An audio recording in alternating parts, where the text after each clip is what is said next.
week-end à tous et à toutes. Mesdames, Messieurs, voici l'essentiel de l'actualité. Le vice-premier ministre de l'Intérieur, Emmanuel Ramazani Shadari, vient de déjouer un coup fourré contre lui. Les services du VPN Shadari viennent de mettre à nu un réseau d'arnaqueurs qui faisait ses chantages à partir d'une vidéo imaginaire prétendument compromettante contre le patron de la territoriale. Tout juste après celle du vice-premier ministre en charge des affaires étrangères Léonard Shao-Kitundu qui vient d'être victime de cette pratique odieuse. Et puis le microcosme politique congolais est aujourd'hui surpris du revirement du professeur Isidore Ndaïwel, notamment dans son implication dans les préparatifs de la marche du 31 décembre 2017, dont l'objectif est la déchéance du président Kabila encore en fonction.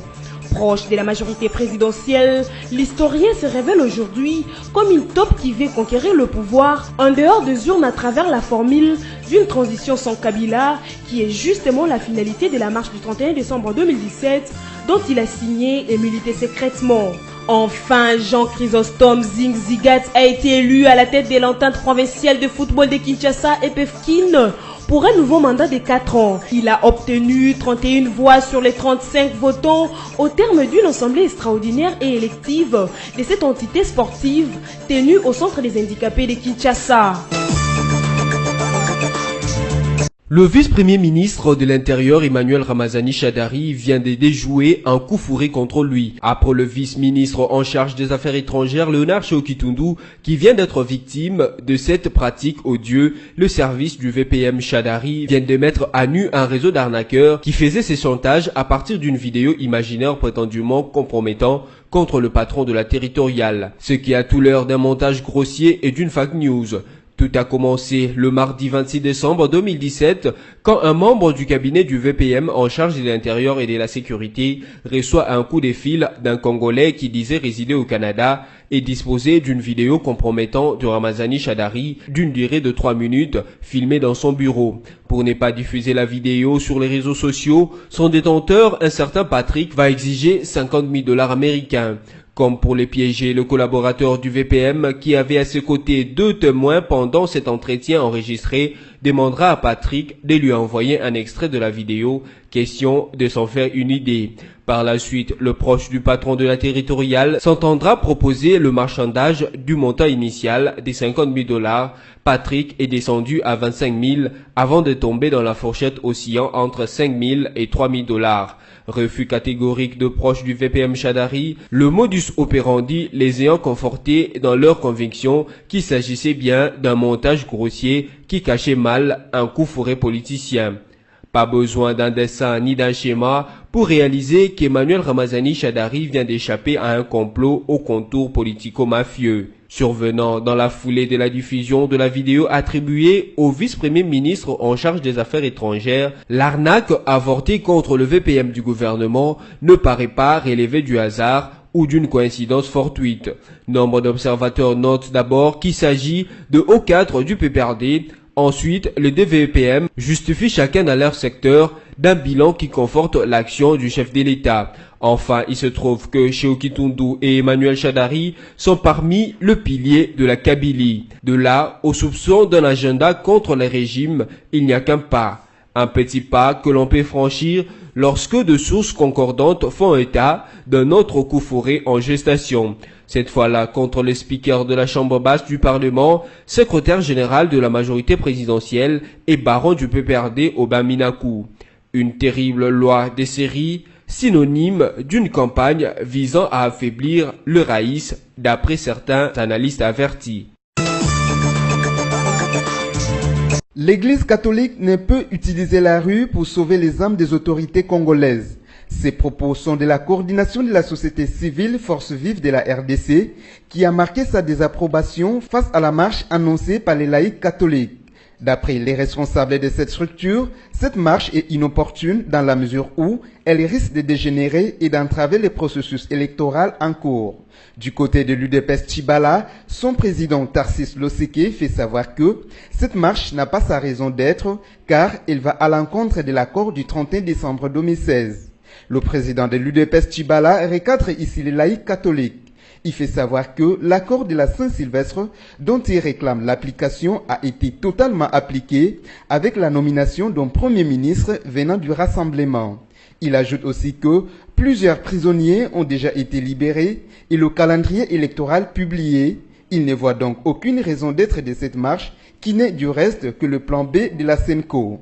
C'est donc ce dimanche 31 décembre 2017 que les paisibles Congolais auront rendez-vous avec une insurrection qui a atteint, semble-t-il, son point de maturation.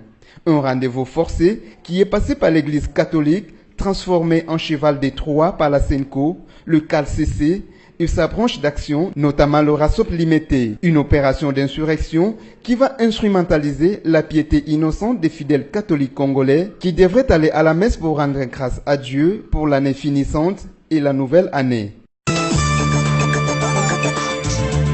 Le microcosme politique congolais a connu un emballement particulier à l'annonce de l'implication de l'historien Isidore Ndayouel dans les préparatifs de la marche du 31 décembre 2017, dont l'objectif sous-jacent est la déchéance du président Kabila, encore en fonction, pour l'instauration d'une transition sans lui. Un emballement fait de surprises et d'étonnements pour cet homme de science qui a accompagné la marche politique du pays depuis la chute de la dictature moubutiste. Sa nouvelle posture politique ne peut donc susciter des interrogations sur les rôles qu'il aura joués dans les allées du pouvoir pendant toutes ces années. C'est en effet depuis l'époque de Mouzé Laurent Désiré Kabila que Ndayouel prêtait ses services, notamment comme membre du cabinet du feu Sakombi Inongo, alors conseiller spécial en matière de communication. Il sera ensuite envoyé à Paris pour représenter la RDC au sein de l'Organisation internationale de la francophonie. C'est pour ces mêmes compétences qu'il sera désigné commissaire général à la francophonie pour les préparatifs du sommet qui devait se tenir à Kinshasa. Avant cela, Isidore Ndayouel joua un rôle éminent dans les préparatifs du cinquantenaire de l'indépendance de la RDC. Pour le reste, il a régulièrement fréquenté les milieux politiques de la majorité et contribué à l'élaboration de certaines stratégies grâce à ses conseils et propositions. Tous ceux qui connaissent le professeur Ndayouel reconnaissent en lui un ambitieux personnage, mais qui ne l'affiche pas trop. Une attitude qui a souvent intrigué ses partenaires, mais qui semble aujourd'hui trouver une explication. Ndayouel Nziem était-il une taupe au sein de la majorité ? Serait-il cet homme dit apolitique prévu par la formule transition sans Kabila pour être le président de cette transition? Ces questions et tant d'autres sont sur toutes les lèvres. Autant que celle de savoir les rôles qu'il a joués pendant tous ces temps en sous-main pour entretenir des plans de déstabilisation du même régime qu'il servait, sans considération des conséquences qui en découleraient sur la stabilité de l'ensemble du pays. Homme de sciences censé incarner les valeurs de la francophonie, dont la démocratie, Isidore Ndayouel se révèle aujourd'hui sous un jour surprenant d'agent des conquêtes du pouvoir en dehors des urnes.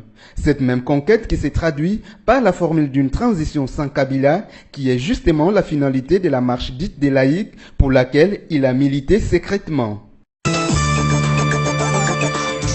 C'était en début de la matinée du jeudi 28 décembre 2017 que les forces armées de la RDC ont repoussé une attaque de présumés miliciens Maïmaï contre leur position à Kasindi, dans la ville de Beni, au nord Kivu. À en croire les lieutenants Gilles Ngongo, porte-parole des opérations Sokola 1, 6 miliciens ont été tués pendant les combats que l'armée régulière a engagés face aux assaillants.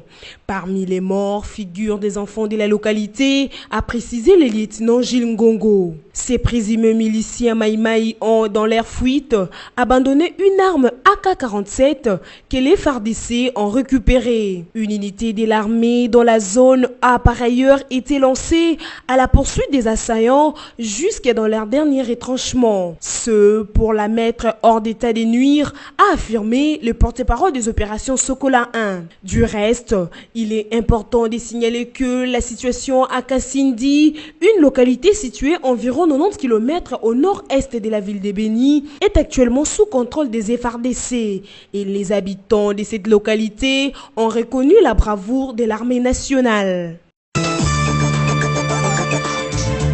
George Weah a été élu président de la République du Libéria le jeudi 28 décembre 2017 selon le résultat de la commission électorale. Il a obtenu 61,5% de voix face à son adversaire, le vice-président Joseph Boakai, à l'issue d'un scrutin présidentiel qui s'est déroulé dans le calme selon les observateurs. Les sénateurs de 51 ans et l'ex-attaquant du PSG Marcel Monaco et Milan AC est entré en politique à la fin du conflit qui avait traumatisé son pays à travers la guerre civile qui a fait quelques 250 000 morts entre 1989 et 2003. En 2005, il est battu au second tour de la présidentielle par Ellen Johnson Sirleaf, première femme élue chef d'État en Afrique. George Weah sera aussi battu à la candidature de la vice-présidence en 2011 par Joseph Boakai. Bien qu'accusé d'être souvent absent du Sénat, George Weah, 15 ans après avoir accroché les crapauds,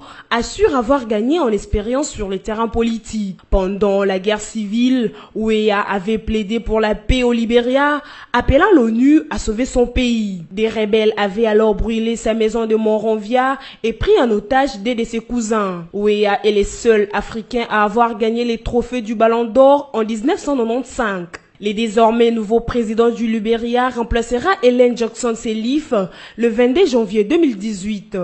Il devra travailler dur pour sortir son pays du sous-développement.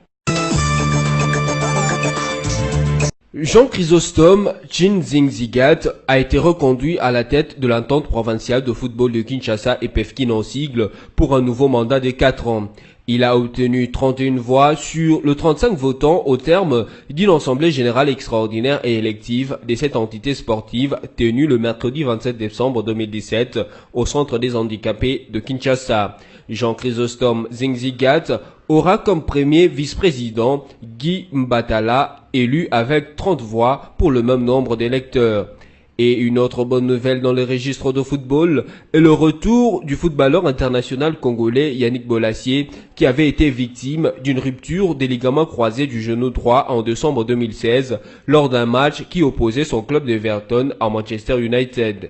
Depuis, Yannick Bolasie a dû subir 2 opérations pour réparer son articulation meurtrie.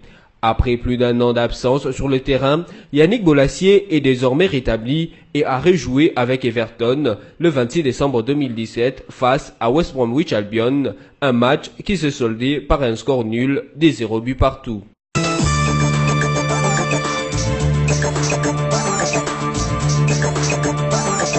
À présent, les rappels des titres. Le vice-premier ministre de l'Intérieur, Emmanuel Ramazani Shadari, vient de déjouer un coup fourré contre lui. Les services du VPN Shadari viennent de mettre à nu un réseau d'anarcheurs qui faisait ses chantages à partir d'une vidéo imaginaire prétendument compromettante contre le patron de la territoriale. Tout juste après celle du vice-premier ministre en charge des affaires étrangères Léonard Tchao-Kitundu qui vient d'être victime de cette pratique odieuse. Et puis le microcosme politique congolais est aujourd'hui surpris du revirement du professeur Isidore Ndaïwel, notamment dans son implication dans les préparatifs de la marche du 31 décembre 2017, dont l'objectif est la déchéance du président Kabila encore en fonction. Proche de la majorité présidentielle, l'historien se révèle aujourd'hui comme une taupe qui veut conquérir le pouvoir en dehors des urnes à travers la formule d'une transition sans Kabila, qui est justement la finalité de la marche du 31 décembre 2017, dont il a signé et milité secrètement. Enfin, Jean Chrysostome Tshizingzigat a été élu à la tête de l'entente provinciale de football de Kinshasa et PEFKIN pour un nouveau mandat de 4 ans. Il a obtenu 31 voix sur les 35 votants au terme d'une assemblée extraordinaire et élective de cette entité sportive tenue au centre des handicapés de Kinshasa. Cette édition est terminée. Merci de votre fidèle attention et heureuse fin d'année 2017.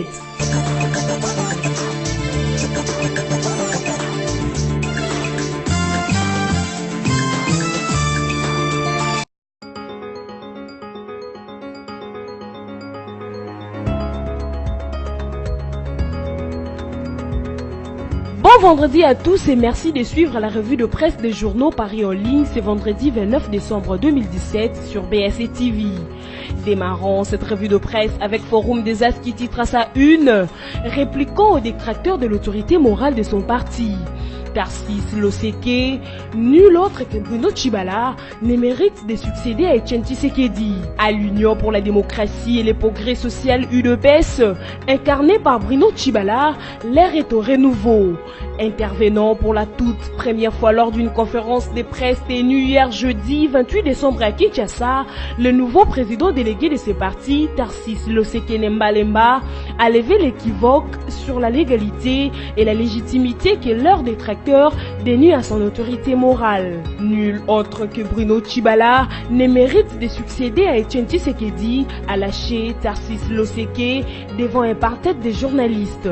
Pour le nouveau président délégué de l'UDPS, la confusion qui a élu domicile au sein du parti après le décès brusque de Etienne Tshisekedi Wamulumba le 1er février dernier n'est plus à l'ordre du jour. D'autant que 70% des cadres et membres de cette formation politique viennent de porter Bruno Tshibala à la tête du parti à l'issue de tout récent congrès extraordinaire organisé après le conclave. L'occasion a aussi été propice pour la restructuration du parti et de ses statuts, a fait remarquer Tarcisse Loseke. Poursuivant cette revue de presse avec Congo Virtuel qui titre sa manchette « Marche du KLCC, cheval de Troie de l'insurrection ». Ce dimanche, les Congolais ont rendez-vous avec une insurrection qui atteint, semble-t-il, son point de maturité. Un rendez-vous forcé qui est passé par l'église catholique, transformé en cheval de Troie par la SENCO, le KLCC et sa branche d'action, les CLC, pour le service de tous ces partis et associations de la société civile incapables de mobiliser le masse pour leur plan d'insurrection. Une opération d'insurrection qui va instrumentaliser la piété et l'innocence des chrétiens congolais, accueillir sans leur consentement aux sorties des cultes. Nous ne reviendrons plus sur les fondements politiques de la marche projetée pour ce 31 décembre 2017.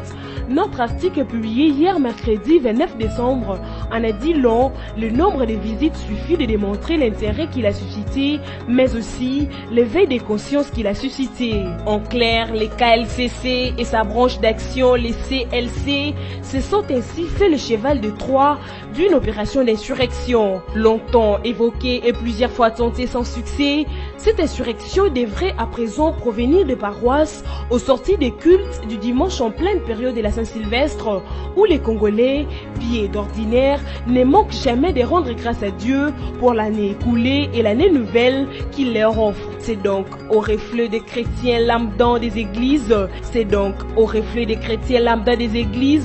que l'on va tenter ce qu'il n'est pas loin d'une pas spirituelle pour embarquer tous ces mondes dans un mouvement politique auquel chacun de ces chrétiens n'aura certainement pas souscrit. Bouclons cette revue de presse avec le site actualité.cd qui écrit « Lubumbashi, la police se retire autour de la résidence de Kyungu ». Les forces de l'ordre affectées autour de la résidence de Gabriel Kyungu à Kumwanza depuis plusieurs mois dans la commune de Lubumbashi ont dégarni leur poste en début de semaine.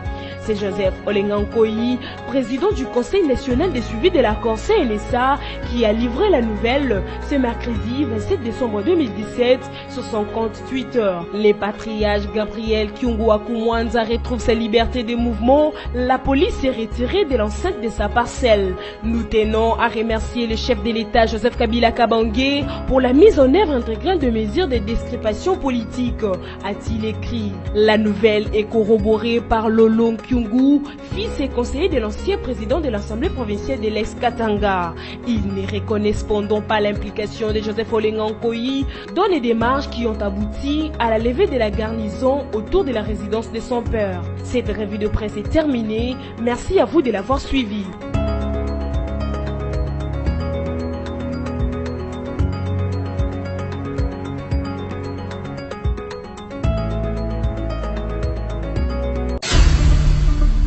Congo Panorama, votre magazine d'actualité est à nouveau dans vos bacs avec son édition de la rentrée et ses rubriques diversifiées. Coopération et diplomatie, 8 nouveaux ambassadeurs accrédités en RDC, l'Union africaine au front contre l'Union européenne. Séjour du chef de l'État aux Nations Unies, Joseph Kabila, très sollicité, étrange, le processus électoral est fixe et irréversible. En politique, Congo Panorama vous propose une gamme de sujets variés, notamment le dossier CENI et élections avec les tournées des corneilles Bainanga dans le Congo profond et les évaluations du processus électoral. La politique, c'est aussi la conférence des Kananga où Kabila a scellé la réconciliation au Grand Kassai ou encore le procès en cours au Kassai. La une du Congo Panorama est consacrée à l'armée.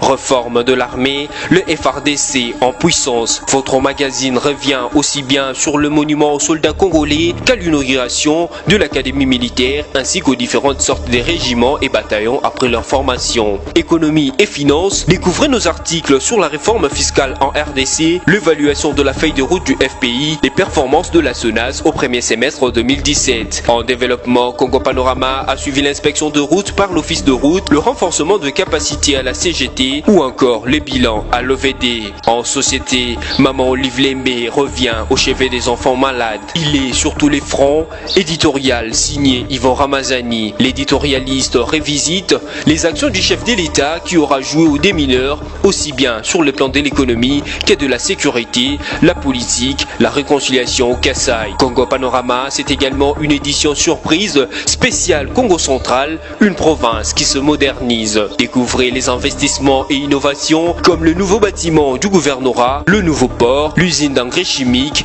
la cimenterie, mais aussi de travaux de voirie. Découvrez également l'interview bilan du gouverneur Jacques Mbadou et cet éditorial qui lui est dédié par Yvon Ramazani. Il a osé ceci pour avoir, en période de marasme multisectoriel, engagé sa province sur la voie du développement à la lumière de la vision de modernité du chef de l'État. Congo Panorama, s'investir pour un Congo émergent. Congo Panorama, toute l'actualité à votre portée.